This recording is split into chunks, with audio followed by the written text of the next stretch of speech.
صل على محمد وآل محمد.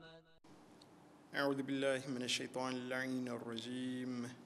بسم الله الرحمن الرحيم وبه نستعين. ثم الصلاة والسلام على سيدنا ونبينا وحبيب قلوبنا أبي القاسم المصطفى محمد. اللهم صل على محمد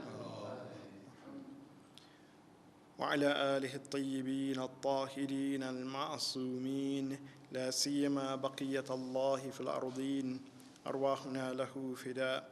أما بعد، فقد قال الله سبحانه وتعالى في كتابه الكريم: بسم الله الرحمن الرحيم. إن الله لا يستحيي أن يضرب مثلا ما بعودة فما فوقها، وأما الذين آمنوا فيعلمون أنه الحق من ربهم، وأما الذين كفروا فيقولون ماذا أراد الله بهذا مثلا يضل به كثيرا ويهدي به كثيرا وما يضل به إلا الفاسقون. صدق الله العلي العظيم. السلام عليكم ورحمة الله وبركاته. Allah subhanahu wa ta'ala in Surah Al-Baqarah, that is chapter 2 of the Quran, verse 26, he states that certainly Allah does not hesitate to set forth a parable of anything, even a gnat or mosquito, ba'udha, or anything which is larger or bigger than the ba'udha, the mosquito or gnat. For those who believe, they know that it is the truth from their Lord. While those who disbelieve, they say or ask, why does Allah, or what does Allah mean by this parable?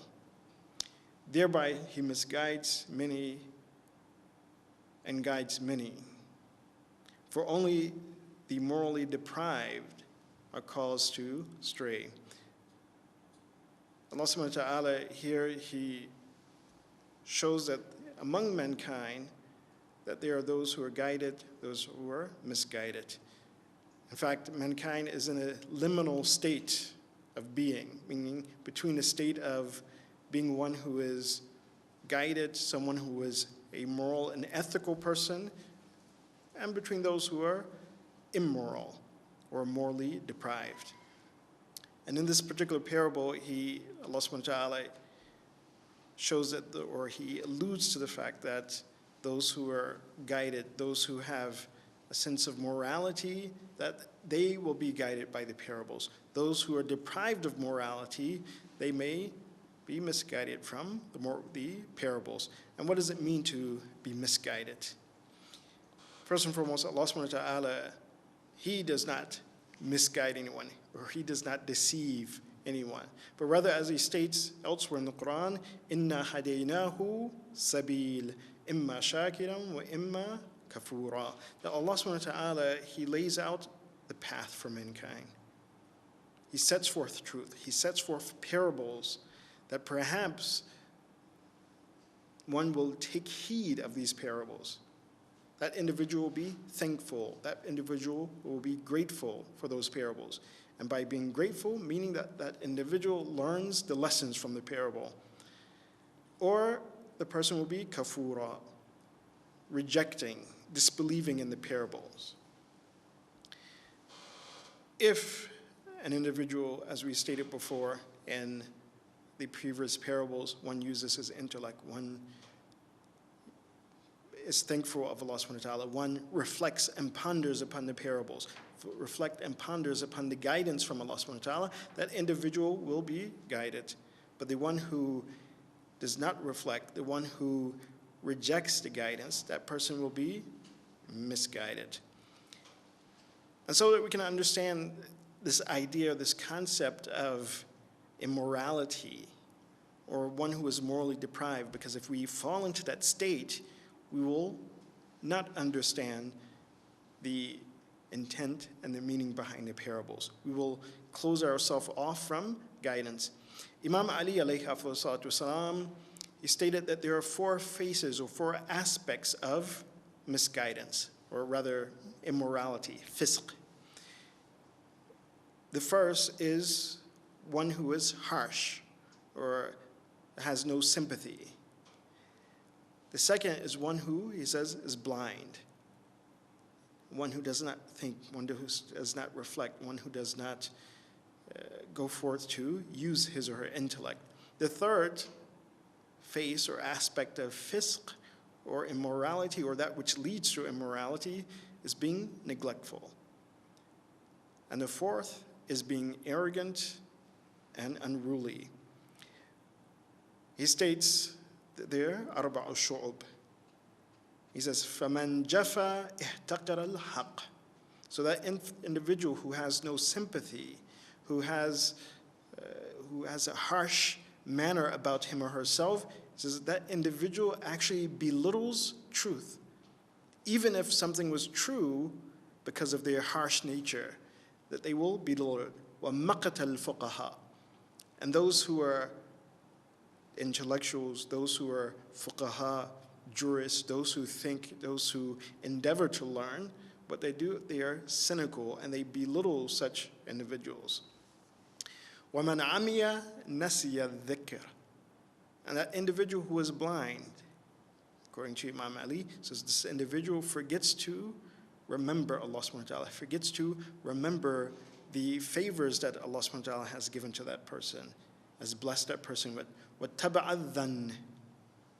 In other words, that individual is not truly using their intellect to the full capacity. So he says, نَسِيَ الذِّكْرَ, or he forgets the reminders, he forgets to remember Allah subhanahu wa ta'ala, because every blessing that we attain from Allah subhanahu wa ta'ala is a reminder of Allah, reminder of Allah's grace and blessings to us. وَاتَّبَعَ الظَّنِّ. So he forgets to remember, and he follows assumptions, al-dhann. وَمَنْ غَفَلَ جَنَى عَلَى نَفْسِهِ. He says, and that individual who is neglectful of his responsibility, neglectful of his duties, particularly to Allah subhanahu wa ta'ala, but in every aspect we can see that this applies. مَنْ غَفَلَ جَنَى عَلَى نَفْسِهِ. Whoever has been neglectful, he is actually offending himself.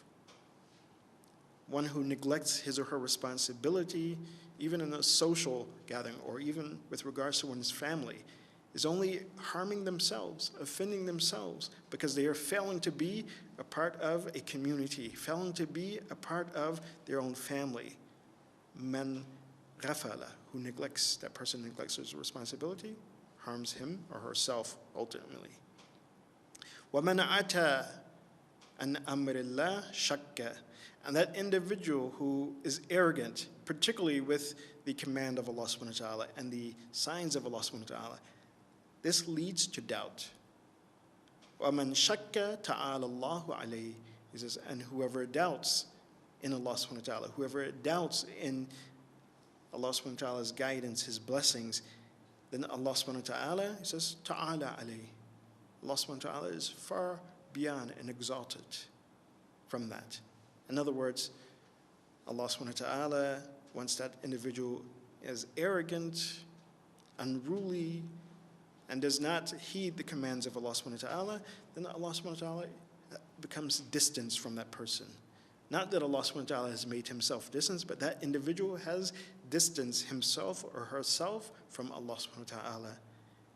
And that distance that one puts between himself or herself and Allah subhanahu wa ta'ala, remembering Allah's blessings, will lead to misguidance. And this is why Allah subhanahu wa ta'ala, he states in this verse or in this parable in Surah Al-Baqarah, وَمَا يُضِلُّ إِلَّا الْفَاسِقِينَ. Only those individuals who are morally deprived, who have these traits and characteristics, that they are harsh, they are blind, meaning that they don't apply their intellect as they should apply it, they're neglectful of their responsibility, and they're arrogant. This will lead to misguidance. And we ask Allah subhanahu wa ta'ala to keep us far from that. And in order to stay far from misguidance, again, we need to use our intellect as we should. We should be thankful to Allah subhanahu wa ta'ala for all of the blessings He has given us, remember those blessings, also fulfill our responsibility in life, whether it's in our personal life, whether it's in our family life, in our community life, our social life. We should also not be arrogant, and if we have doubt, we should seek the answers from someone who knows. In fact, Imam Ali alayhi wasalam, he says, وَالْإِسْتِشَارَةُ عَيْنُ الْهِدَايَةِ. He says, one who seeks advice, one who goes after knowledge, one who tries to figure out, not on his own accord, but with the help of others, what he or she does not know or what he or she has doubt in. This is Ainul Hidayah. This is guidance in and of itself. And so we pray to Allah subhanahu wa ta'ala, Nas'alullah ta'ala al-hidayah min al-dhalal. We ask Allah subhanahu wa ta'ala for guidance away from misguidance. And I ask Allah subhanahu wa ta'ala for success for you and I. As'alullah ta'ala at-tawfiq li wa lakum. وآخر دعوانا أن الحمد لله رب العالمين.